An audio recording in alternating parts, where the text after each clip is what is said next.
Guy, it's a pleasure to meet you. Great occasion because, you know, it's totally the kind of character that you would want to put on the big screen because he was written in a very cinematic way. Do you agree? I do agree, and actually I wish I'd had this interview a couple of days ago because you managed to make articulate and eloquent that which I've been trying to do for so long. Well, you've got the rest of the day. But tell us more about, you know, Conan Doyle's writing for film, although it didn't exist, but, you know, some No. I mean, that's, you know, I was deeply invested in the stories when I was a child, but that was always my feeling that it's a kind of character that was written. It's a popular character that was written almost for the screen.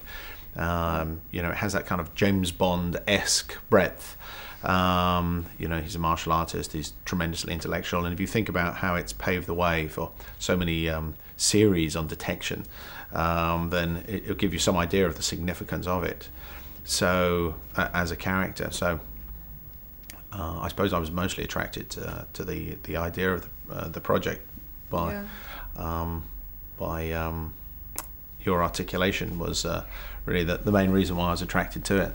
Well, it's a bit of a double-edged sword when you love the character so much and grew up, you know, reading his stories, because you know that there's a fan base and that fans are going to want to love it as well. So is it a little bit daunting to please everybody, yourself, the, you know, cinematic experience and the viewers? It's funny, I didn't actually up until very recently start thinking about the fans. I could only do what I thought was my interpretation of Sherlock Holmes, and I haven't seen any of the other productions. What I was aware of is I used to listen to the tapes before I could read, and so I was very aware of my interpretation of Sherlock Holmes.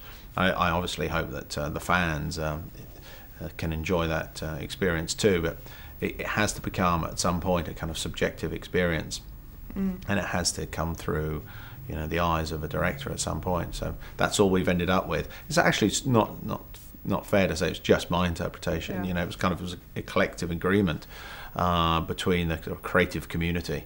So this was what I thought, and although it's been tweaked in various ways because of what Robert thought, what Jude thought, or even what the studio thought, it still came through my lens, I suppose. And this is the Sherlock Holmes that, you know, I'd like to see if I went to the cinema, and that's all I can do really.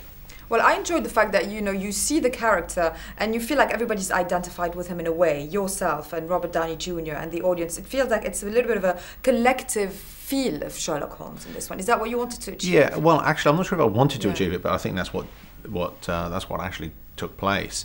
There was an environment that was conducive to everyone being in agreement with one another, and it kind of took on a momentum all of its own.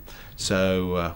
Yeah, there's kind of Jude's version, there's Robert's version, there's my version, and it was homogenified into something that we all felt comfortable with. Robert's vulnerability and complexity as an actor makes him perfect for the role. Is he one of a kind? Robert, I think he is one of a kind, actually. Yeah, and with the benefit of hindsight, it was almost impossible to imagine anyone else playing Sherlock Holmes.